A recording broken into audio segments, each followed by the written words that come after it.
Pagkian si Paipukin at tiyang limingan sa amu. Oral pa, rupo itate, kirti itate, soyo ne itate, lang nate ita, iya, lele pa na itong ita ni siya. Oral pa, rang ita, atiya, isong sumatsung ini. Hausap na le soy mo nate hindi nami aniya engki sumat ineya intil di thai na le sakna ikuta uba ikuta hen mi jong di ro kui na le sakna pe chu ti chuan kan pathian lo kan la che I ming ro kui kan pake amen. Pathian kan za kan chai lo in Christian na po number za le somdina ni lo kong alo hin puayam kan lal pai ni puay puna am her koi kabuang ka chandam tu tak dan chuan tak kon mau ka pa to ni lo bang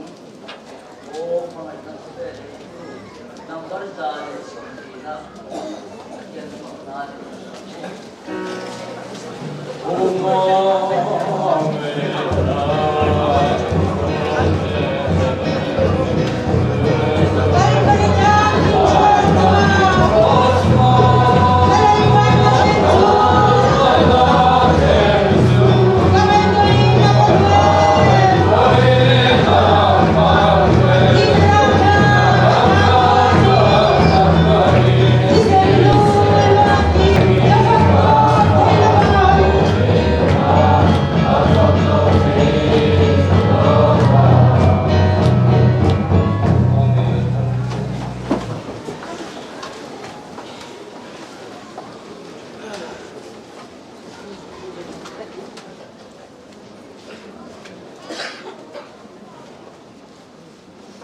Pathian hay này trồng trái ở vùng lal qua imamai tu imamai na ro kui tak kan chan te bawin lo ru kan pilache bong pon sim beng ko kan hi kum som di le pangalai mi lo koi ta hemi chung hian dil tam tak kan chuma an nga aro kui em chu Kokan temin itsaka min ipunga chu mai ba ka chuan ke mani kan nangzel min itharau man som sakte kan chama lei man som ko kan chama mal som na tinre nar ni tia kan tia hetiam hun tha min pe ka ba hian lo ru kan ila che khongai takin tu kina elaya namma kan choi moi na le kan fakna Jubilee kan long na himal so jela itu nga engkim kan di thainan turin min huayang je kan lalpa Isu Krista ngin kan dile amen. Jubilee program kan mangme ania mitin te yen denge ni Jubilee chu kan te ome kutung duya kan watang khanin Jubilee hi kumsomana ni aro kui berjuati kai ome aram hing dan ko kumsoma kumsari dana inlele insia mga ay so sananga tutiyang chon boy sari kintianga somdile kokwania somana mang gani kan ome tutiyang am chuanin tuna ko yin so panga kan lo mangta thêm kan Jubilee man da kui hi kan min karinga ma se an soi chuak an chiar chuak pe le milam kum som di panga na hi chu silver Jubilee kan tia ei tu na kan man he ki la kwa min koi na ja ra kan ting le kan ni in kum som di lo ni hianin ruby Jubilee an tia chu kum som di na mang thina kum som na hen golden Jubilee an mga Jubilee lak thang au me en mo kan du in ne jubilee te in ne silver jubilee yang te din yang ang chuan sundo ko yang din kum som ru kalau ni dan diamond jubilee an ya kum za kalau ni kum som sari pama ani yan platinum jubilee dia yang chuan kum za din chuan centenary jubilee an lo dia din kum za le som pama yan kuashi centennial jubilee antia kum zale somma alo indian kuashi centennial jubilee antia din kum zale somsari panga kuartok centennial jubilee antia kum som ni kum zadi na yan bai centennial antia hei kum za kum zadi alok inna ania kaini ko kan tu tiang chuan helaya hianin jubilee khang hi so alo ani tikha kan chiar lo ani tuna chuan kan silfri te so bilangin thipot mai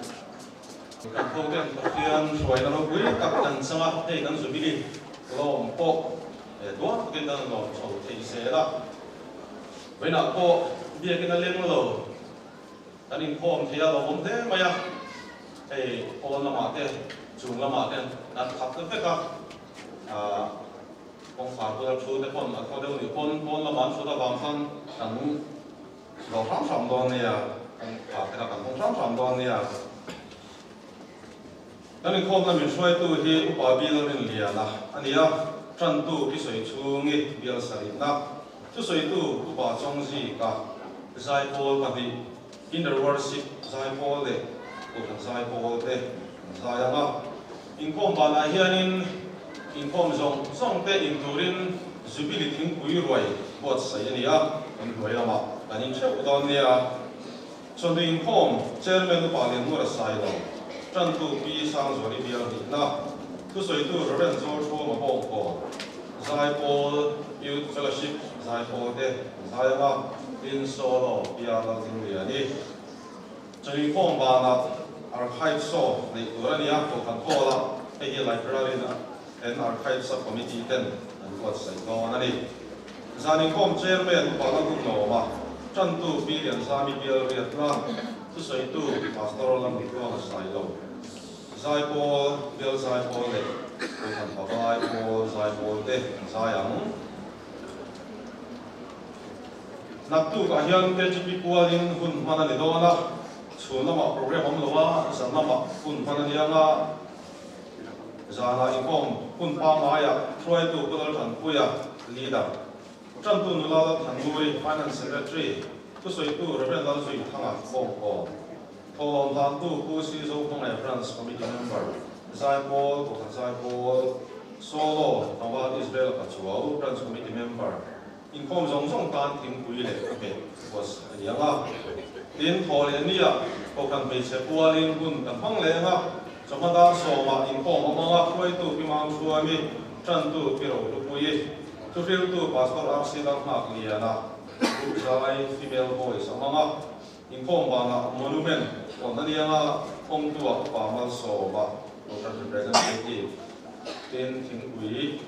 ruai che ho nia so in kom hi o kan ko la nei dia na khoi tu i ke ba na pari khoi tu hui choi moi na thil pe na na nia ma plan ko i samuri tin kum som sari in te te na choi moi na thil pe plan ani don ko ka thil pe plan tu tu te i la ro i mi pi sa tu ni le i thang ji khui in recitation i nei pu ngin soi ko kang dan ko kana cha ro bo tu chuak te pastor le missionary te na thil pe na na nia ga thil pe tam tu tu te pi biak hing lo bi pi than si ngi pi ram din chuang ngi special items pi pa te i le pi pa te i na the tiam mai ome tin kom song te jubilee pen te kan ni lo na sari group ne la pe tu tu pi la tan ni ani rebeke group ne la pe tu tu pi a la chuanomi esteri group pe tu is chong than pari ani group pe tu pi la pe ngi security group le tu pilar zo pui king pui ruai om le ton ni te so ko mai cho ning pom ba na ko zaning pom roi tu piro thang pui tran tu pilar som lia ni thu riu tu pastor RC lang ha ia la group zai female voice te om don ko ani tin ni lai ni hi tan su bi ni tak lo ni do na jing tha su bi ni da puak le thong thai rual kun ang ma la dar ho tu tur te ko khan committee member te pastor le pro pastor te ne tin pu sha a ba RC chua ma pu pa dal mo ya ani kha kan ko khan committee kan froi ko ma sa te ani a pi ban ming le ani ko kan be chairman pasaber ko stilian se la KGP leader pasaber ko kan be chairman pi sang e ni KGP leader ko dal kan ku ya ko kan pa lai ko chairman ko dal ro sa ma ten yang dar bo so ai ya ni trong thai ko da bun an ne yang a ko tu tu pa si mi thang du ta ko kan committee chairman an yang den chom dar so pa kata ken ke king kom an ne yang a chairman pastor RC dal ma ku ya na chan tu pi zo le ni bi ni na report ko kan secretary nen jai kan ngai tha na lo tu soi trong thai ro trong trai ta bun hang duin u ba thang bu ta ko ko tu soi tu u ba se mi thang du ta tu pui dal pa chuan thero pui ta te min ki saka kan lo de ni ngai tha na zai pol pui zubi de zai pol pui kan ngai tha na pin he mi ko la hianin ko khan dam ma chama kan ko khan e mo thil pe be tur te na ma chu mi kan na bun ta po chu kan hang do na ni choma in phong ba na zubi li monument pon ania nga phong tu turin Reverend Ji Chun Chua ma aniang in thing pui roi was anianga chumi so zai pom pui kan nei nga zai pom pui tu pa si la rum ro ta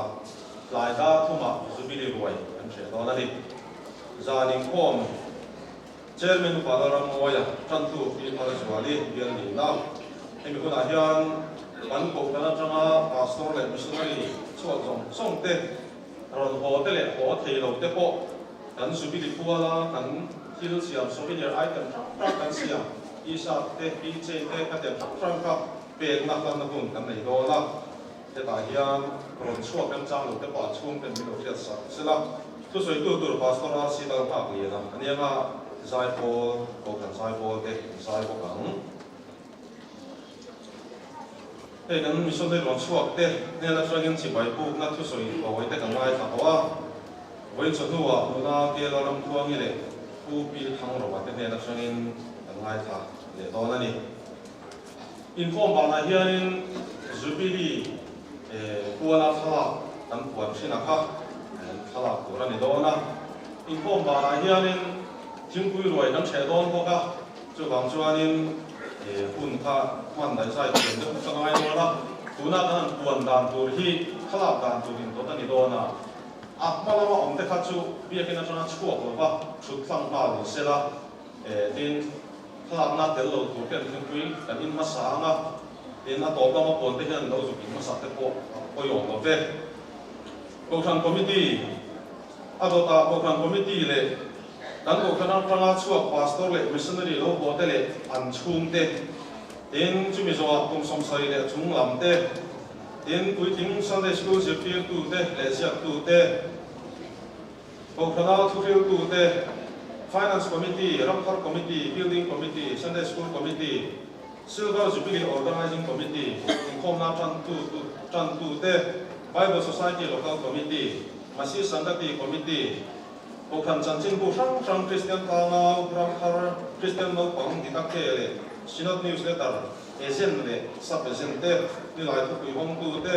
ko kan basic committee Christian School committee social front committee music committee light and sound committee ko kan property committee ko kan refreshment committee Christian tribal branch committee ko kan Papalai committee Jubilee asas te silver Jubilee sub committee sang te thang thao với na thla tu te ni ya en kan thla hi thu la ma Roma na te siama mi lo rem turin ko lang te so ba no la ba la ma ngai de no la la be ke fa mai te tu atan dia in asa so bin atu lagin thut na te lo siam re ma e ge dar chomdar ri ma de ta i ke turin thala tu te hi lo in ruwa man dila các phía mà các tuần sống sống tết khác bây giờ là hiện đang thu ngã langa chính quý tế bộ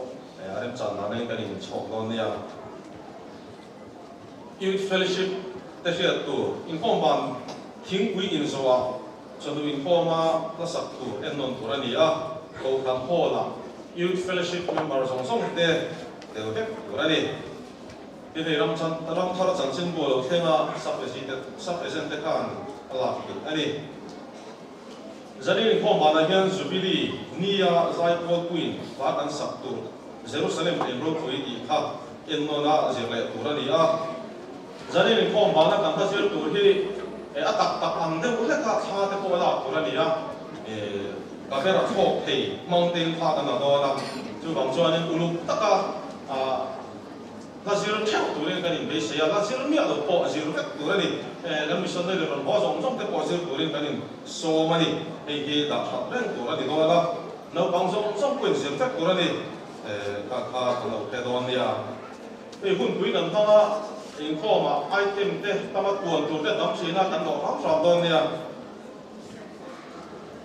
Jubilee chỉ bài cũ na nó tham vấn đi nên là train cầm đó còn chia lại nghe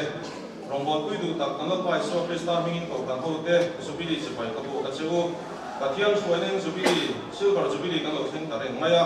Pathian su pakin am ro se ko kan hote min prong trai kui na bangin rin thar ko kan nei fel ve ze la Pathian te na ko kui soi mo ko lam bu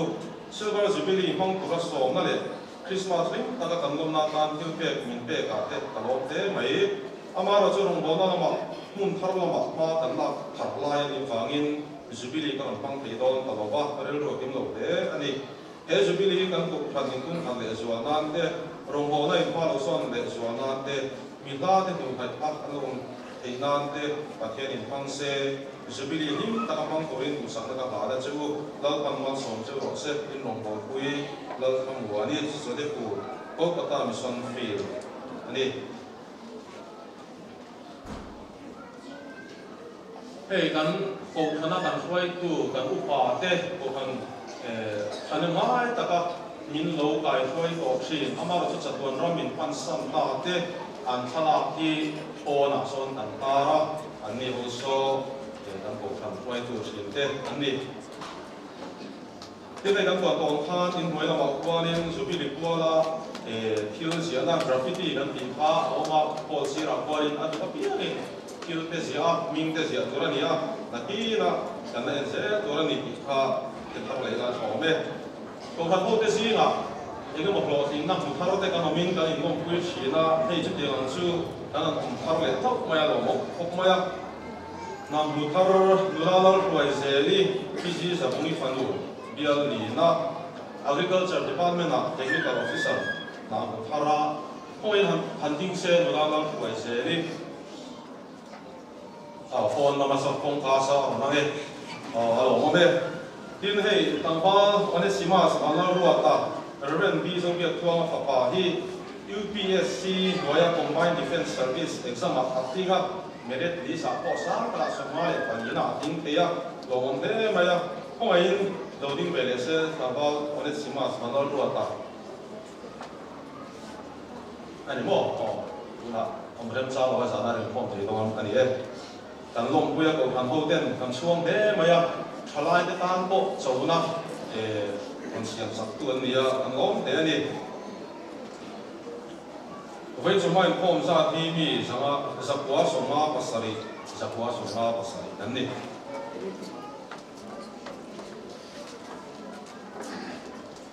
dom na dom ta program kan ne ya ei zai po thiam ta pati kan an ne le maya pati je khop bai zai po kan so mga wakat chikinter worship ania wakat chiko kan zai po ania atiam jo karim kinter worship zai po ni no mai ta masa tiam ajawa ko kan zai po lo ni ko se pa sela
khen dim lo ngai tham ku let man dai on san te phải kia le ngai khan mu manga mang tu te ang mai kan ni a tung mi nai chuan kan ka chu nu in akhata kan lei chu hasakin chu mi nai chuan nam tin sing a lal pan an tan thil ro pui tak te ati sakani an ti a lal pa chuan thil ro pui tak te min ti saka kan lo le ani o lokal ro lal pa joy moi lim takin isayang u kan in chan dam na long pui joy moi lim takin i a bang u lom thu soin amai kalang u khai phak na na sa ma joy moi lim takin o i chuang lal pa jo pathian ro pui tak ani si a pathian zong chung chung a lal ro pui tak ani lal pan atho kan sia te mal min som sa pro se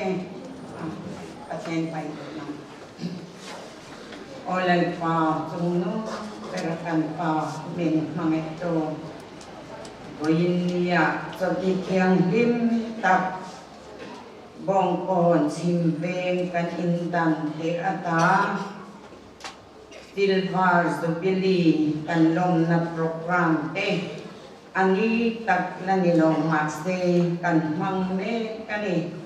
lalpa min mo le min sia tamin he hun ro pui tak mang thei lo mi tam tak than mo la an diam to an mangai tu khongai tu le ngai dam tu chuan dim takin kalta te pho ingai dam nazara i ang chunga i lo khomang ti kan ringa lom thu kan shil aje keini nung dama om te kan fel wang le kan chat wang ani hau lo khongai tu min khongai na wang ani ti kan sia tin lom thu kan shil aje lalpa silvar zubili mang turin kan in buat saya mishing lam in buat saya na chu kan thei ang to in kan paya lalpa aha te po an ha sum le pai po kan sing bo kani ti te kan ngai khathina lalpa chu chu atok lo kan du berer zok chu lalpa he silvar zubili min shoi kheng tu hi nangma ini ti sia an nangma hi pak che kan du ani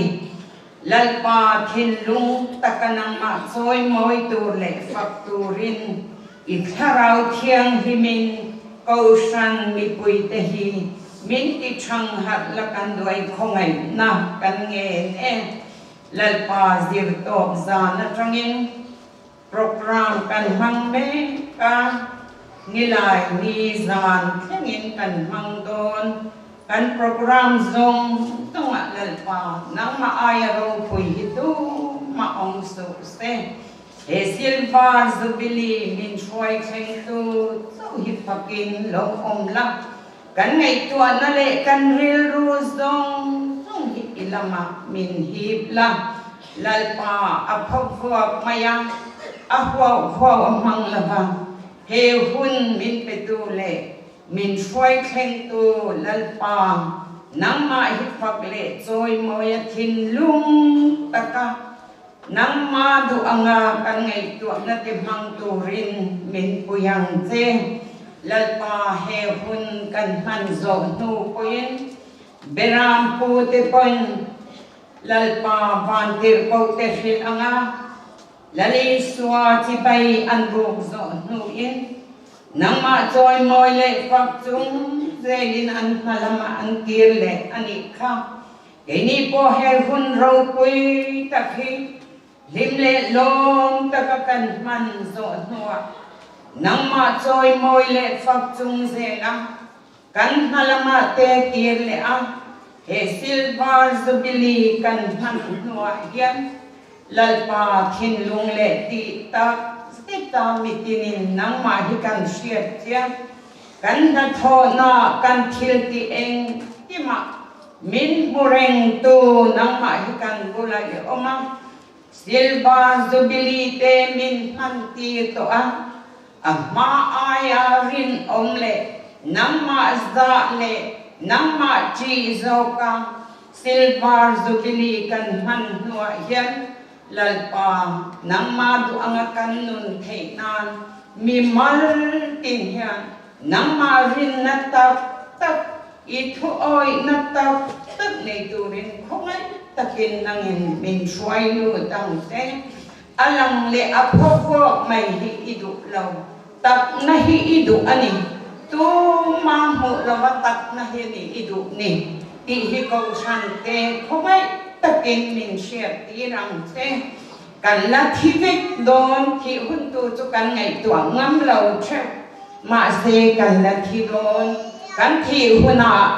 vana in hen kan thinga ngem ti hi kan zawa in min in zo ti la in zo ta in hen thing nei turin min puyang che lalpa he silva jubili kan la man so ze tura program zong tong le hun nei tu te hi itharau thiang hi ma nangin ipola idu ang takakoshan mi pui te tam chuan soi thei na itharau thiang him po na le om pui na kan ngen sake kan honga soi tu po hi tam lo na ne zaklo takin asai don ani lalpa ani po idin pui kan nge ne eng kim kan ti hilal pa iro pui na lo ni ro ste chung chu kan so ngai dam na ne lalpa i suwa mingin kan ron di ne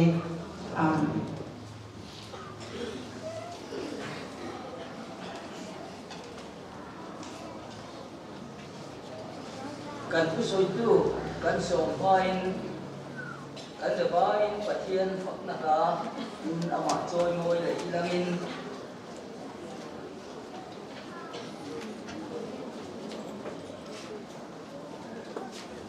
mo tholong po wan da lan lo ni chi cái gì kan sak do hian tholong kan na kan ni anga chumi tholong kan kan do chuanin kan thil pui hun aron mang to ma kan tholong kan tu kan tu ko ni se kan tholong ko tu upalam akiman an sila at angin lai sai la tholong kan na kan ni don nia jadi jatung le som di le pangana zubili dari tu mangu alera aridon mi zong lo ho nung na rin di olong om na min siyang sakit we oral pa katien kumpo in na kan se over sa lai yan o pero malama at ang dela koi overa ram dina Kristian kan utak som bile karutla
Pathian nên trong trái tu lalpa kan Pathian min mangai tu in cho li thiang lim ji in kho ma ko ran ho te ma kan lo karin mal so na tam tak min bu ra tangin kan phal to te kan rin chan to te inai na tholom kan la ko me lalpa hen ki mal mi som sa kang che iram rong bol na ko ran ho te ti chak na mal mi som sa turin kan lalpa iso Krista mengin inai na kan ha na che amen. Tuna cuman kan itu kan kau anggap ani rapun tu nama sila.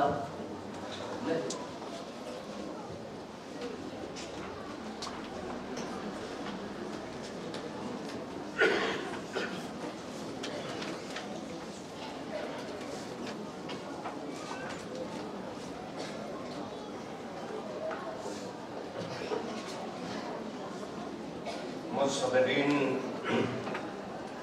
Zubeli Mangtu Zong Zong de Zubeli ne tu Lali So Krista mingin sipatu kabu zoni kan missionary te kan pastor te im thei chia lo ma sela rongbo na chul dama banga local thầy lâu song song te po hu nai hian ko ran ho si nga an ngai tu an na aom rengang ti ro su ta ding to ani in khom don khan ka kal ma de fa an upa te chatuan ram min pan san to te alak te uluk takin kanem kuang na rilru anti thara kangai tu anna adang lam re maya in sum har ko katileni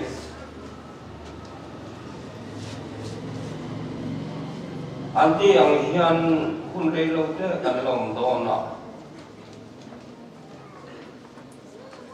ko ran ta na tun luka tun ro pui hi mitam takhian kan pu to don lo ani so wangin we na hian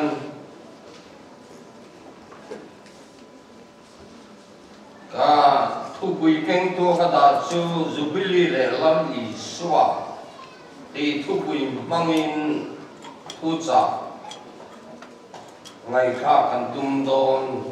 ani Pathian thu longai tha ila wai tu khan chiar te kha kan ring anga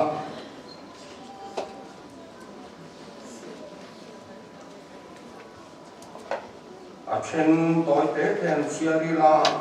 Leviticus kum somni panga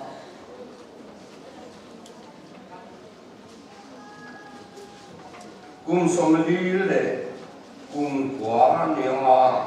chuminu asarina ni somni a chuan to korotri tap chu in pamver tiranga in remne ni a chuan in ramsong songa totoro in hamver tir turani in songa da chu in lomanga ramchung zong songa chu dam zong song ne na zale na tu in buang turani in tan zubili ani in buntu ani lowa Pathian chen chi tu ni chang som basarina ke ila pa in Pathian chikani in bun tu ni lo pa in Pathian chen chi tu ani ke ila pa in Pathian Chukani. February le Katon February mi tenena le Katon Bung Song Patum Sang Song Natangin Ezong in Mai Cham Mai Cham Eni Zong in Mai Cham Kan le ya Chumia Chuan Dia Ku Kong Go Tu Te Chuan An Itu Ani Ran Atisen Uitiam Lang Berin Mun Tiam Lima Suatana Kana Alu Uitin Luang Te Chu Nai Po Nan Hartina Chu Ti Chuan Isua Koin Amatisen Ye Ya Ami Te Chu Ti Tiam Lim Te Chu Rin Ul Kong Far Kong Ma Chuan Alo Tuak Te Soka Chu Ti Chuan Aman Musin Chu Urin Dai Po Na An lama ikal chua kangu heta hian khongum het an nei si lo ba kolo long tu chu kan song so ani bung kwa na hian toi ten chial le tai la Nima se la Krista chu sang som kan na Thil Chalon tu rate Uitiam Lang Ber Lo Kalin Bia Ku Kuta Sakalo Chu Heng Thil Siam Singami Ani Lo Tinali Ro Puile Fam Kim So Kal Kangin Kan Tan Satuan Kana Mutoin Ker Tele Bong No Titusina Fam Nilogin Ama Tisenunge Afam Zokin Mun Tiang Lima Chuan Voi Kata Alo Lutin Kat Tama La Bong No Tele Kel Tele Bong No Tetisen Wang Nilogin Ama Tisen Wang Zokin Mun Tiang Lima Chuan Voi Kat Alo Lutin Kat Zokat Nga La Atu jiang yung an siya de lampan mal som rokse. Amen. Itong tan. Ongai lang kat kan Pathian.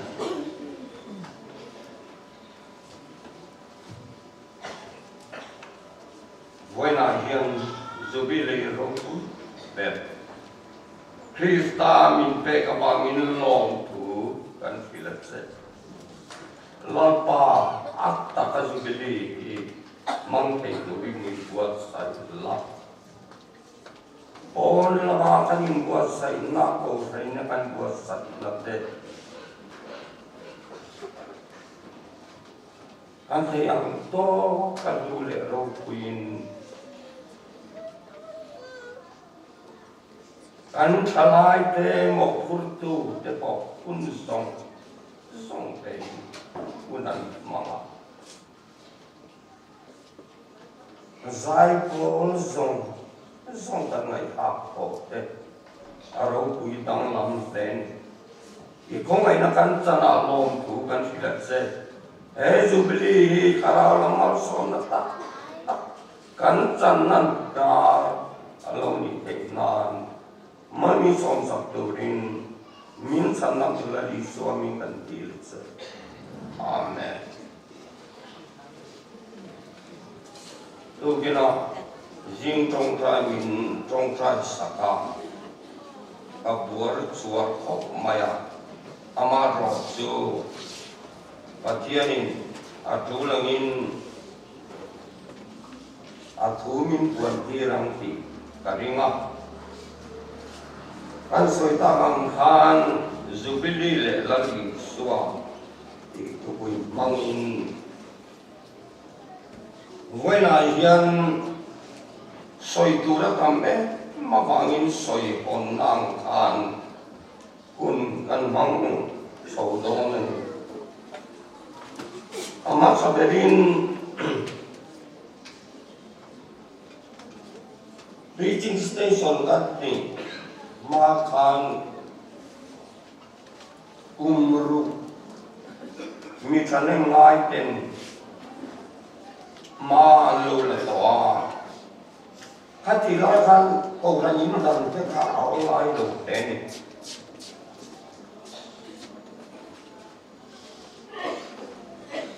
ko ran upa te ko kha in dan kha harasat kan harasata in mong kon hei ka chu he lam kha in khom chat na le an soi dan ta ka hono ma te mi ring chang kan na lam te nia ka ti un lai kan chuan chu vai na lem lo ka ni ti kha ilom dan chiang tak chu ani maya an roi tu ji na min dam pui mo sa an lao ma upare bro ta pa upa than chuang ma te halaya mat latu committee bi ka chuan uvi jan nu na te secretary ma sa kan ne ania ten ulung khamate uel bilal khu mate upanita usiro thangate committee bi gre OPD ka chuan min thailo santa minom lo santo ani suta ko san alo pianga ling takin zubili anlom dani warsi chua mana soi ka fiat neng chu reaching station kan ni ma khan kan in dan du chuan ko san hi nung tak harau tak sangkang takin ikal puyong duo atia kakak katsan ve kasia kapo kategin katengenge ni tuai tu masate ini mosat min la tampui an om ani ara sadatam takkan tok sawani luk sungkan amaro chu soi hi arem vak lem lo ani chu wang chuan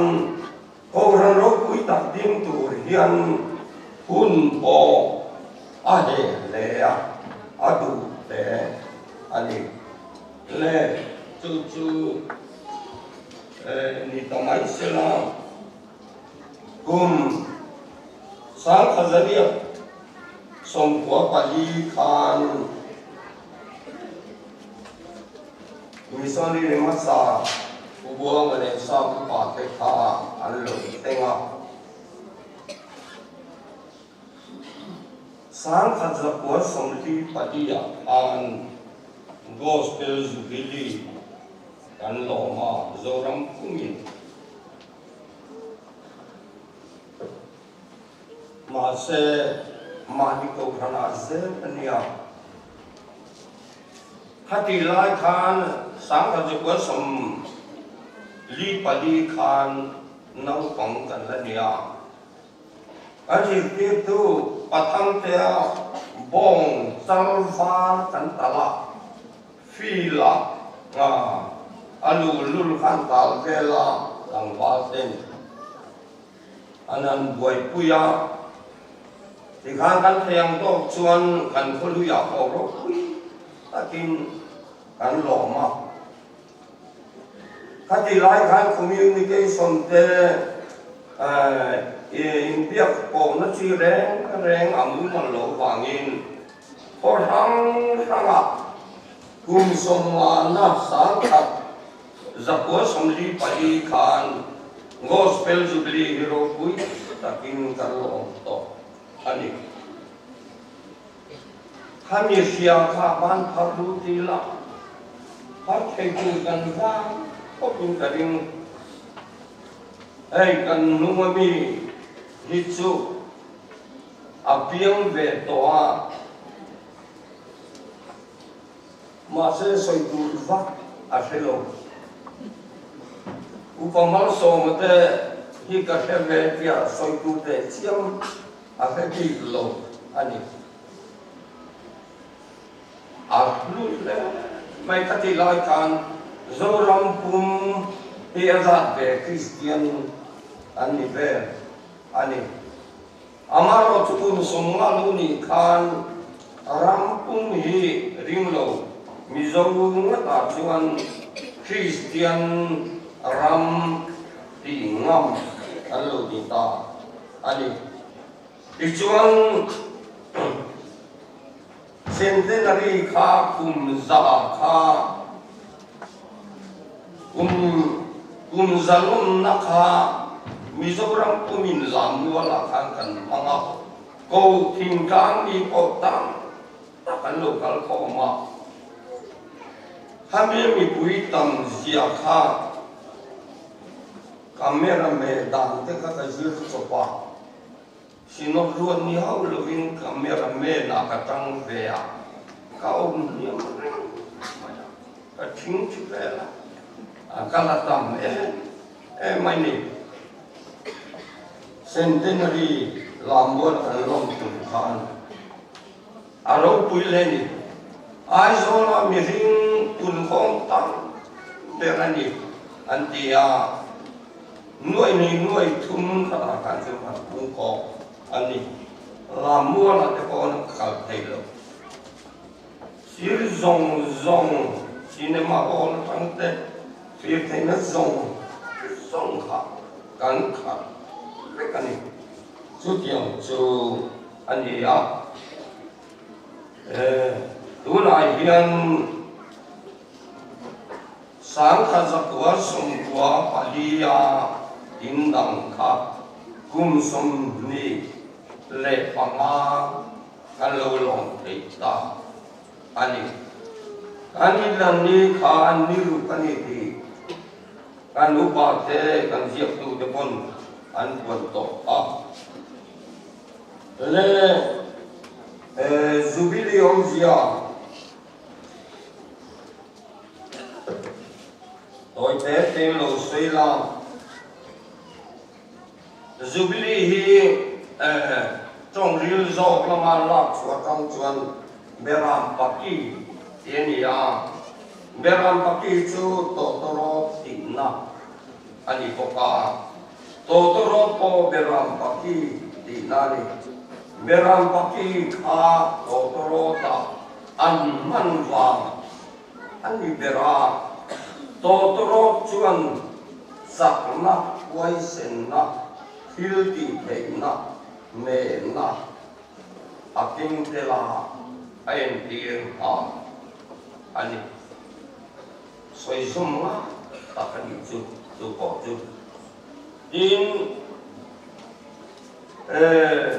sakna wai senna ne na hilti theina kha totoro jubilee om zia khan alam til zia chu Jericho pul kha Joshua owa Allah kum khan niluk chung voi khat an vel chua ka pul ro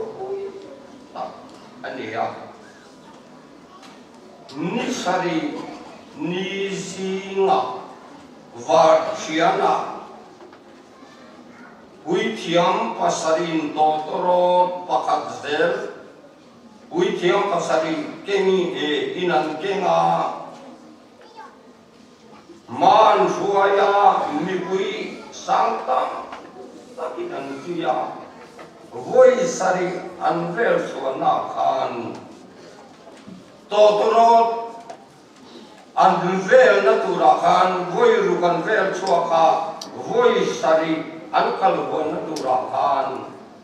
pui thiam ma suai tu te kan to ro ring sakinam ama pathian thil ti te na kha alo langa alo chea kul ro pui ta kha chim ta chu mai ni Sewangin kan pa pathian hi kha zubilia khan zubili ne tu along ni to wangin a in rola pathian ni na kra san lo ni ti chiang le ni in gi do na ni dian na ho di dio nan an ne chum po khan mi zatum lek asing te la kan zatum lek an thang chua ka mi tian na ho nuôi chuang nuôi khatai tam an han ma chon tha Israel mi zatum lek khan to toro an safara inan hama aring thayang berinan hama lalpa le video nangun nam tin an awala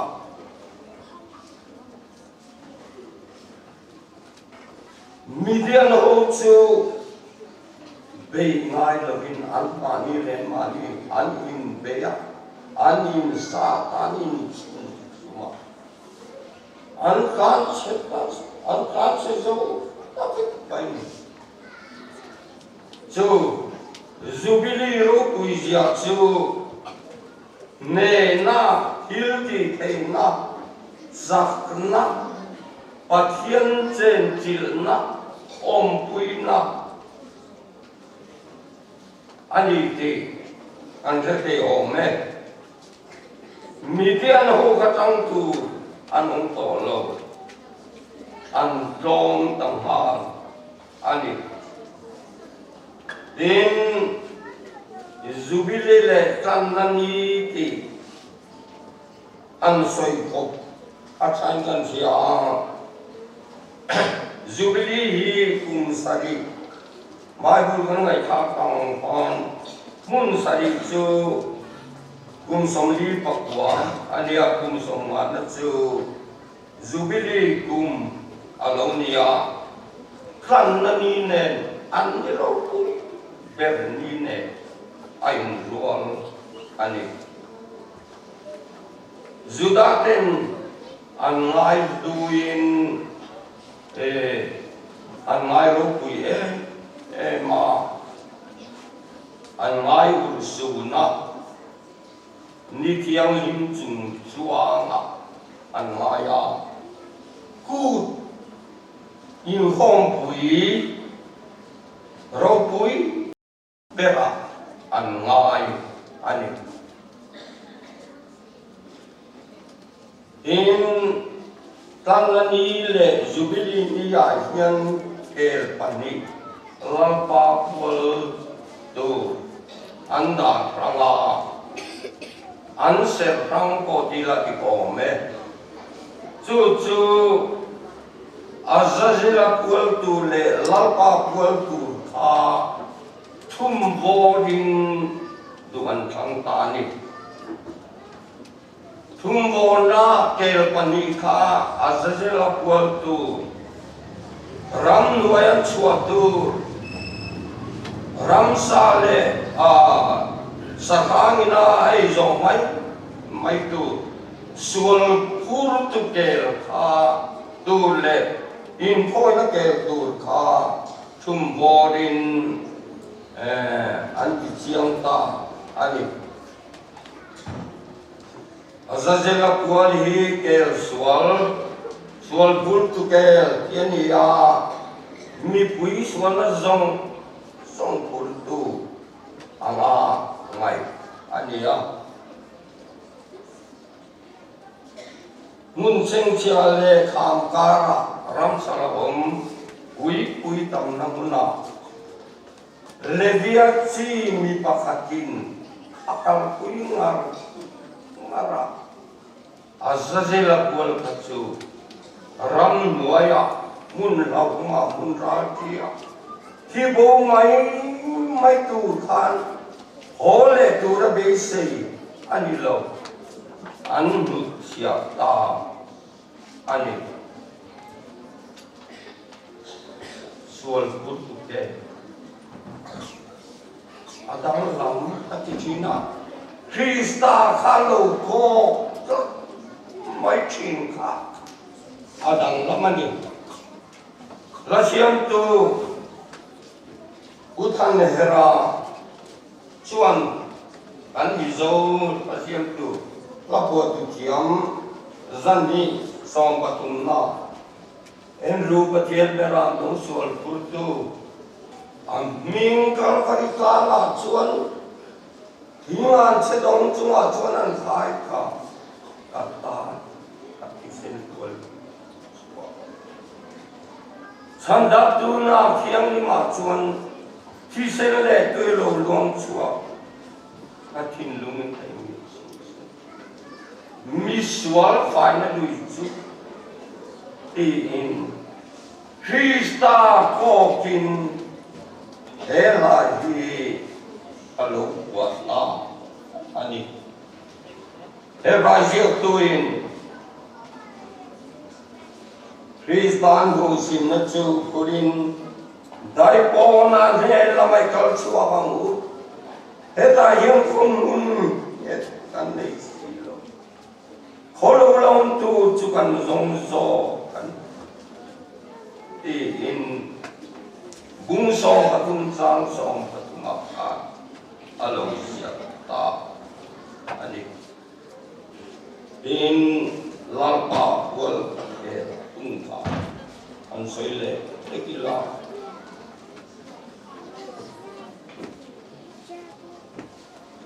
Widyam la berin klandania zubili ni a mi pui suala song ngai dam na turin mun thiang li bera kum hata hoi khat in poi na an man thin na za ngai na chut pa le ama chut pa ter thi sen kha ang ku zum tangin an zu chia mai na ta za ngai na chut pa han hoi sari athea din pui tiam lam berin mun tiam ling bera ama chut pa han hoi sari athe poka chu bo chu mi pui suar song mai dam na tu ra lalpa pual kel poka an buat sai alo ni akaro pui Hebraisio tin ranna tisen pui tiam lam berin mun tiam lim beralu pui tina duang ke chu dai konan al china chudi chuana ma tisen nge ya mi te chuati thiam lim te na turin kul kong kha pona ma chuana tuar ta so ka Kristan musin na chu kurin dai pona aman le la mai ka lang he ta yong khom mun he kan nei he rai lu alo sia ta an abaro puye hallelujah amen long pa chu ki nom ro te ato lam kan lo nai songwa Zubili Raukun per lali suam ang soile taila soyo na khan Zubili omsiate Zubili le kanani omsiate kalau mai kata tuna chuan Zubili Raukun per lali suati mangin an soi akang han om don tai la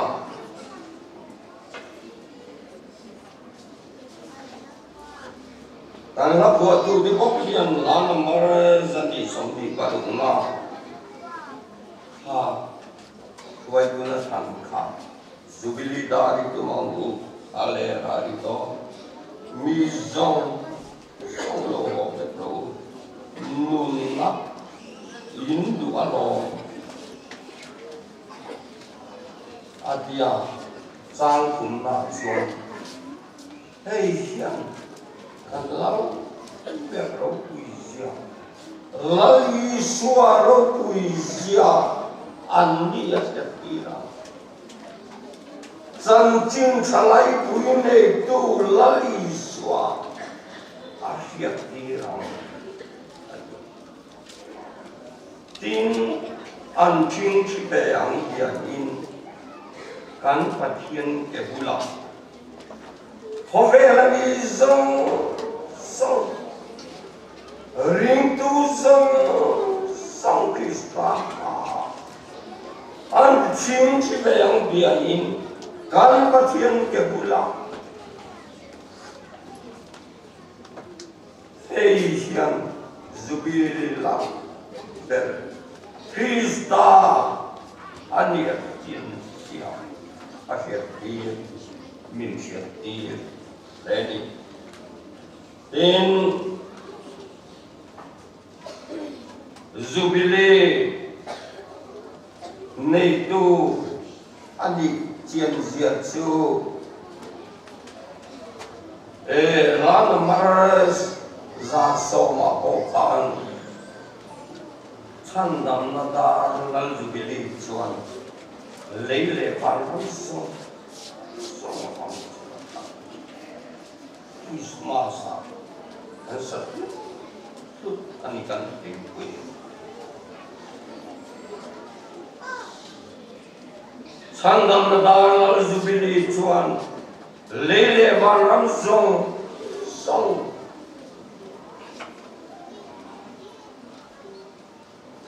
afang cuaka lali manuela lomru lali manuela lomru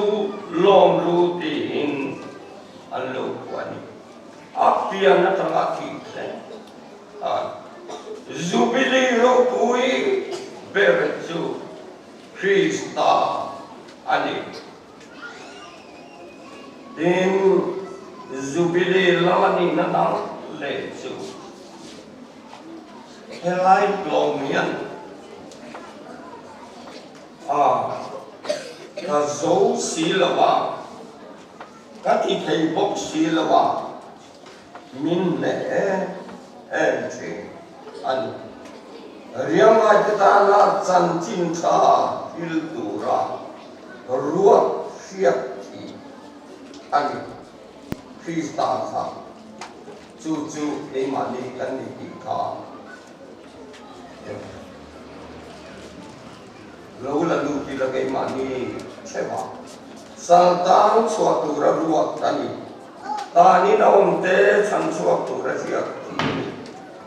Ate di tiang lima mitel te mitibara. Bengong te beng matibara natatinre. Anate di nama. Keba ite kenan kala. Retei ten lo buara. Pandai lo ten. Wow, andai, ani Krista cuan.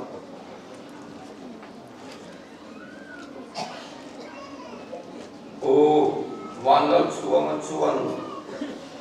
zangar somni pakuan na, kan la kami kemudian. Saltang cuadar waktu bekumdurin, nun lalu kum cuan ta. Mithiang ipet soy moina loman chu kan koma lalpan ada ta Krista saltang suatu rupui ber sandam tu rupu yaksa hoya hiru supidi kan manaya saltang suatu Harau lama saltang, isa lama saltang, suatu kan dia pak koi mo har dengan satu middel demi kibatu bengong demi kibatu nan kitin wala itu Jubilee itu Krista panelo depa Krista lali suwa kafelaika lo piang tarle sela abadu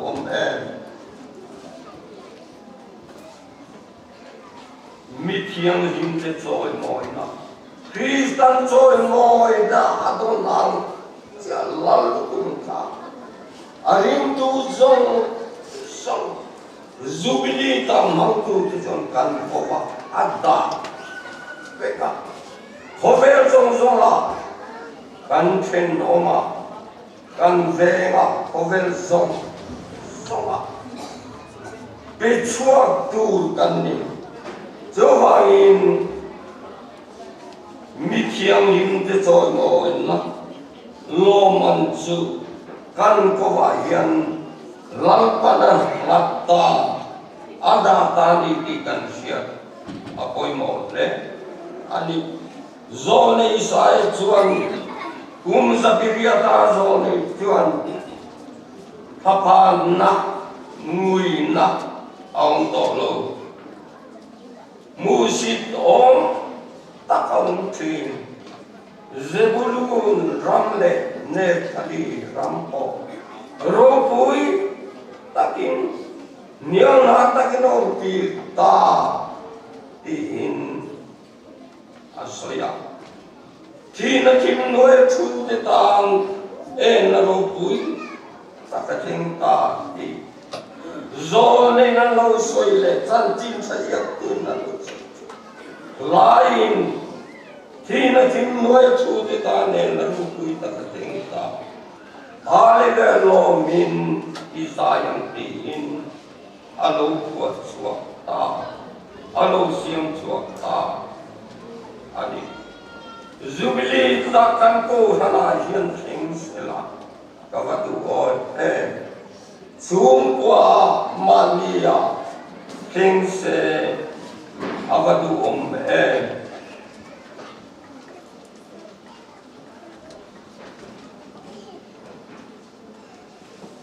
ilpakatsa mani chanchi Jubilee chan namna thu kachunga voi ni alo sing tawa tun ma chun asum dong ve ra ya man lo ve to maya Rethei taksi, kosakno kokata ko, rethei sungkwa niting khas, lalu sumdom na kong dengan zorga,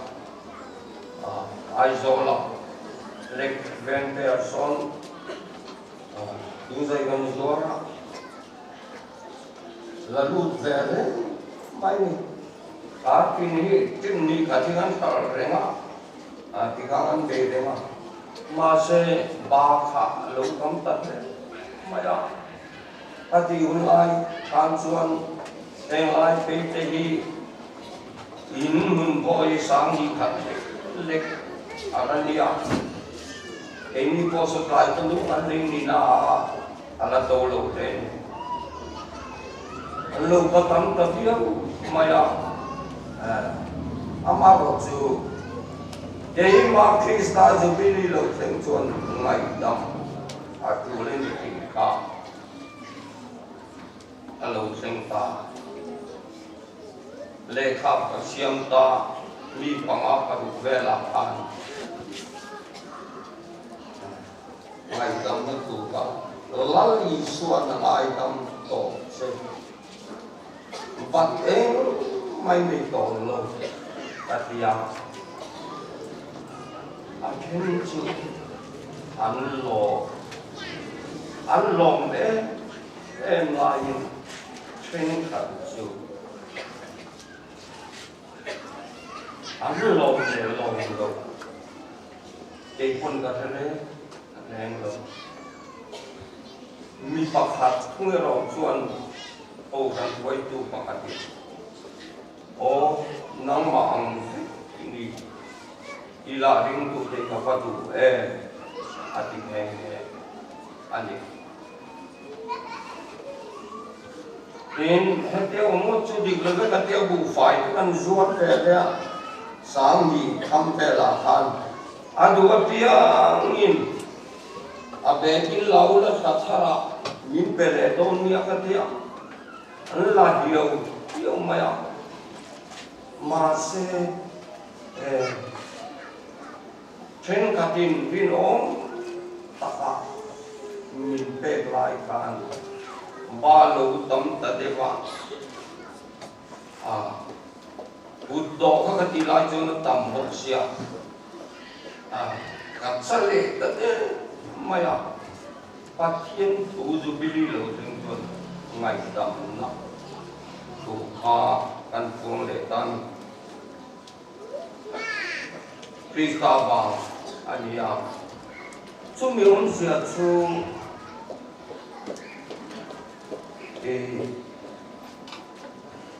lei ban le ke ko hian pe kun lu ku yan hong chu na jubilee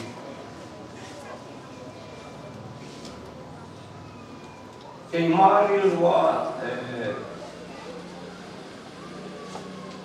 alo lan dan chuan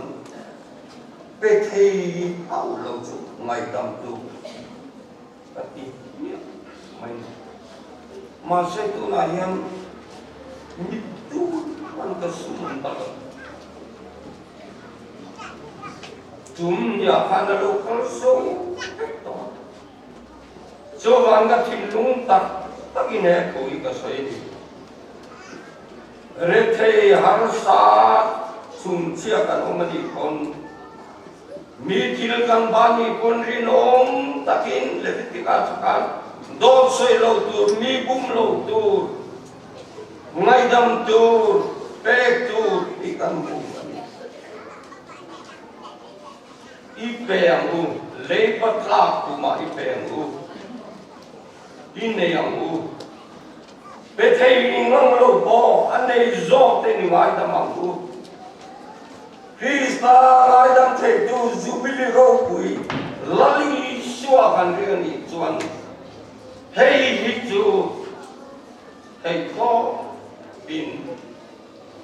an ngai tu namangin ingai tu te u e jubilee kuma hian re thei le bi chung chia te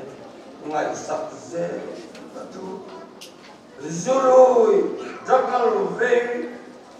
mi ban me chia la har sana to so te san chua na jubilee lo ni se la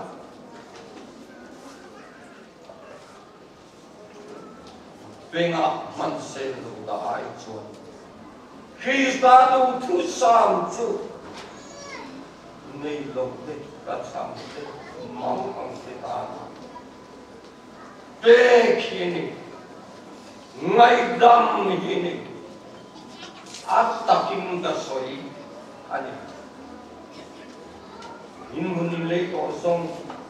to Israel ni te juda mi te in le Juwangin Krista malso na nito kan patien subidi rokui takatan diyan kan nun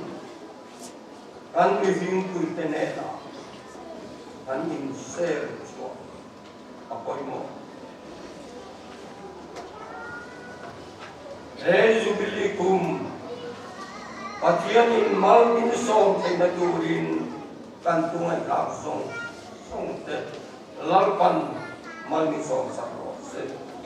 amen la ta kantua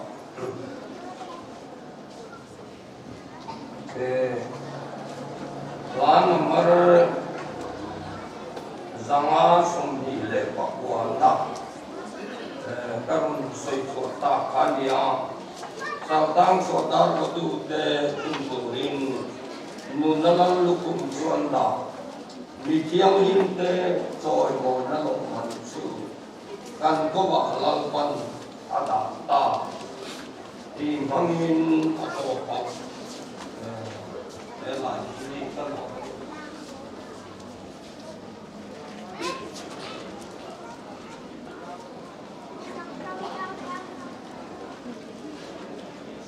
Lukila kan polong bi Jeng sim khat sam sari jati sungguh pakai sim khat sam sari jati sungguh pakai ani kan pukil tuna sa ahau kan sa kan sopa ko kan sa ko ani masuk lain min hidungnya sama seperti pakwana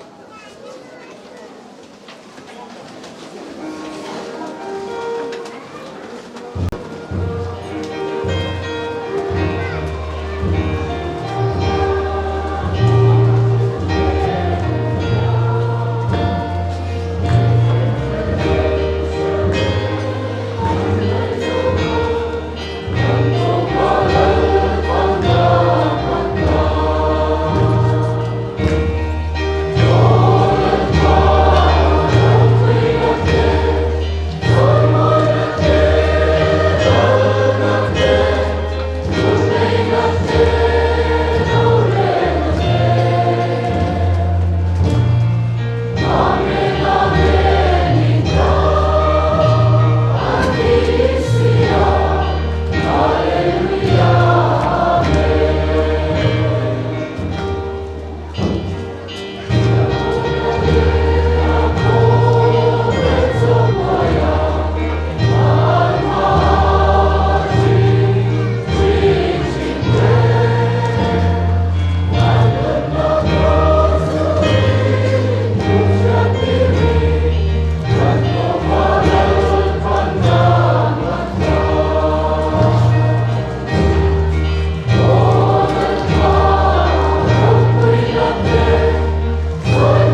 Jubilee này tu kan pathian ro pui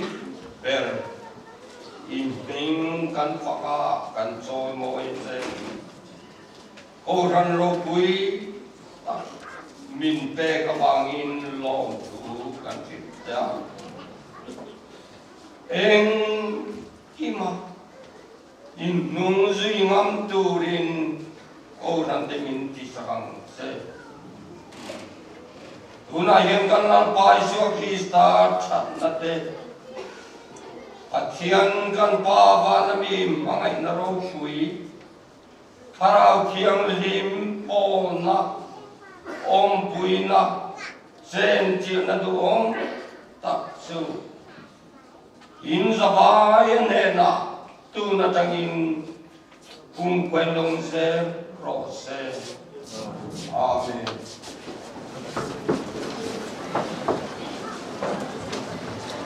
Con xin là đăng tồn tạo tầm than cha là tồn than tầm một suy ca đó cha là tồn ra buổi quy tu tiền tồn buổi quy đó thì cho mình đang nhìn thì buổi là bảo thì quy là đi đó thì cùng sống sari trên chúng lắm lệ cùng tầm cùng những gì thế đã bị sát tari thế 1, 2, 3. Rekan tengok oh.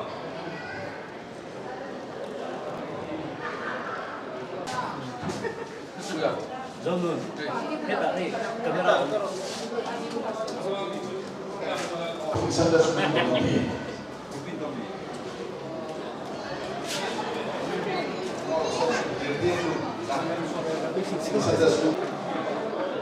F25 ada bro.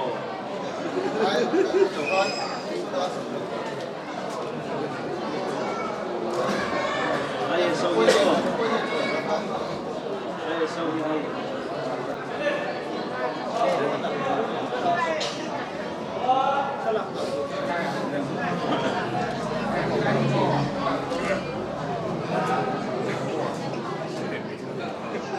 Aku lalu siapa?